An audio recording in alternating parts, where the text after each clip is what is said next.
ಧರ್ಮಸ್ಥಳದಲ್ಲಿ ಯೂಟ್ಯೂಬರ್ಸ್ ಮೇಲೆ ಹಲ್ಲೆ ಪ್ರಕರಣಕ್ಕೆ ಸಂಬಂಧಪಟ್ಟಂತೆ ಇದಾದ ನಂತರ ಕಾನೂನು ಸುವ್ಯವಸ್ಥೆ ಯಾವುದೇ ರೀತಿ ಹದಗೆಡಬಾರದು ಅನ್ನೋ ನಿಟ್ಟಿನಲ್ಲಿ ಮುಂಜಾಗ್ರತಾ ಕ್ರಮಗಳನ್ನು ಕೈಗೊಳ್ಳಲಾಗ್ತಾ ಇದೆ. ಬಂದೋಬಸ್ತ್ಗೆ ಹೆಚ್ಚುವರಿ ಪೊಲೀಸರನ್ನ ಕೂಡ ಕರೆಸಿಕೊಂಡಿದ್ದ ಜಿಲ್ಲಾಡಳಿತ ಅನ್ನೋದರ ಮಾಹಿತಿ. ಒಟ್ಟು 6 ಕೆಎಸ್ಆರ್ಪಿ ತುಕಡಿಗಳ ನಿಯೋಜನೆ ಆಗಿದೆ. ಎಫ್ಎಸ್ಎಲ್ ತಂಡದ ಕಾರ್ಯಾಚರಣೆಗೂ ಕೂಡ ಸೂಕ್ತ ಭದ್ರತೆಯನ್ನ ಕಲ್ಪಿಸಿಕೊಡಲಾಗ್ತದೆ. ಈ ಬಗ್ಗೆ ದಕ್ಷಿಣ ಕನ್ನಡದ ಎಸ್ಪಿ ಡಾಕ್ಟರ್ ಅರುಣ್ ಅವರು ಮಾಹಿತಿಯನ್ನು ಕೊಟ್ಟಿದ್ದಾರೆ.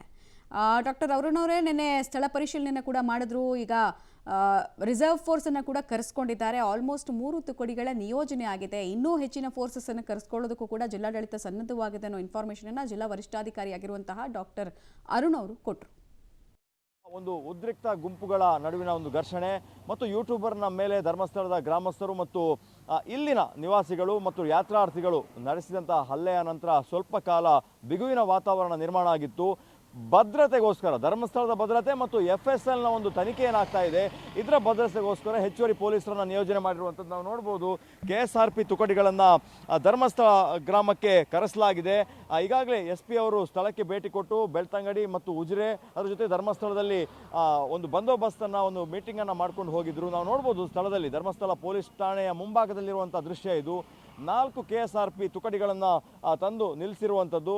ಪ್ರಮುಖವಾಗಿ ಪಕ್ಕದ ಜಿಲ್ಲೆಗಳಿಂದಲೂ ಕೂಡ KSRPಯನ್ನು ಜಿಲ್ಲೆಗೆ ಕರೆಸ್ಕೊಂಡಿದ್ದಾರೆ. ಪ್ರಮುಖವಾಗಿ ಒಂದು ಬಂದೋಬಸ್ತ್, ಅದರ ಜೊತೆಗೆ ಈಗಾಗಲೇ FSL ತಂಡದ ಒಂದು ಕಾರ್ಯಾಚರಣೆ ನಡೀತಾ ಇದೆ. ಹಾಗಾಗಿ ಅಲ್ಲಿಯ ಒಂದು ಭದ್ರತೆಗೋಸ್ಕರ ಹೆಚ್ಚುವರಿ ಪೊಲೀಸರನ್ನು ರವಾನೆ ಮಾಡಿಕೊಂಡಿರುವಂಥದ್ದು. ಧರ್ಮಸ್ಥಳ ಪೊಲೀಸ್ ಠಾಣೆಯ ಮುಂಭಾಗದಲ್ಲಿ ಒಂದು ಮೀಟಿಂಗನ್ನು ನಡೆಸಿ ಎಲ್ಲೆಲ್ಲಿ ನಿಯೋಜನೆ ಮಾಡಬೇಕು ಅನ್ನುವಂಥ ಹಿನ್ನೆಲೆಯಲ್ಲಿ ಒಂದು ಇಲ್ಲಿ ವ್ಯವಸ್ಥೆಗಳನ್ನು ಮಾಡಿಕೊಳ್ಳಲಾಗ್ತಾ ಇದೆ. KSRTCಯ ಬಂದಿದ್ದಂಥ ಸಂದರ್ಭದಲ್ಲಿ ಹಾಸನದಿಂದ ಒಂದು KSRPಯನ್ನು ಇಲ್ಲಿ ರವಾನೆ ಮಾಡಿಕೊಳ್ಳಲಾಗಿತ್ತು. ಆನಂತರ ಇನ್ನೊಂದು KSRPಯನ್ನು ತರಿಸಿರುವಂಥದ್ದು. ಒಟ್ಟು 5 KSRP ತುಕಡಿಗಳು ಇಲ್ಲಿ ಗ್ರಾಮದಲ್ಲಿ ಬೀಡು ಬಿಟ್ಟಿರುವಂಥದ್ದು. ಅದರ ಜೊತೆಗೆ ಹಿರಿಯ ಅಧಿಕಾರಿಗಳ ಮೀಟಿಂಗ್ ಕೂಡ ಸ್ಥಳದಲ್ಲಿ ಆಗ್ತಾ ಇದೆ ಅನ್ನುವಂಥದ್ದು ನಾವು ನೋಡ್ಬೋದು ದೃಶ್ಯಗಳಲ್ಲಿ.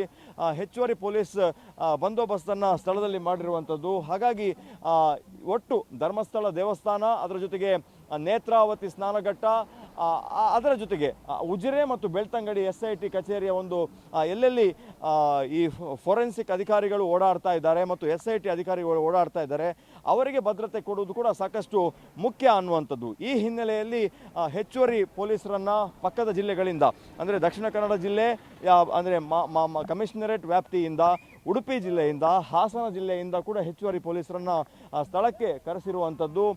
ಒಟ್ಟು ಎಲ್ಲೆಲ್ಲಿ ಪಾಯಿಂಟ್ಗಳು ಮತ್ತು ನಿನ್ನೆ ಜನ ಗುಂಪಿ ಕೂಡಿದಂತಹ ಪಾಂಗಳ ಪಾಯಿಂಟ್ ಇರ್ಬೋದು ಅಥವಾ ಅತಿ ಹೆಚ್ಚು ಜನ ಸೇರುವಂತಹ ನೇತ್ರಾವತಿ, ಅದರ ಜೊತೆಗೆ ಉಜಿರೆ, ಈ ಭಾಗಗಳಲ್ಲಿ ಹೆಚ್ಚುವರಿ ಪೊಲೀಸರನ್ನು ನಿಯೋಜನೆ ಮಾಡುವಂತಹ ಹಿನ್ನೆಲೆಯಲ್ಲಿ KSRPಗಳನ್ನು ಕರೆಸಲಾಗಿದೆ.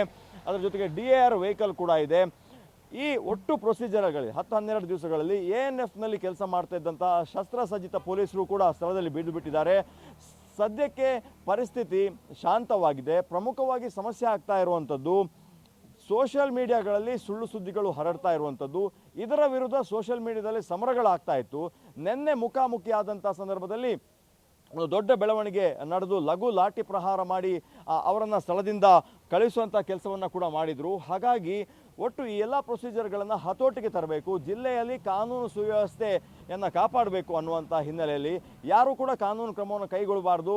ಏನೇ ಇದ್ದರೂ ಕೂಡ ಕಾನೂನು ಪ್ರಕ್ರಿಯೆಯ ಮೂಲಕ ಕೇಸ್ಗಳನ್ನು ದಾಖಲು ಮಾಡುವ ಮೂಲಕ ನಿಮ್ಮ ಹೋರಾಟವನ್ನು ಮುಂದುವರಿಸಿ ಅನ್ನುವಂಥ ಒಂದು ಕರೆಯನ್ನು SP ಕೂಡ ನೀಡಿರುವಂಥದ್ದು. ಕ್ಯಾಮರಾ ಪರ್ಸನ್ ಚೇತನ್ ಜೊತೆ ದೀಪಕ್ ಜೈನ್, ಪಬ್ಲಿಕ್ TV, ಮಂಗಳೂರು.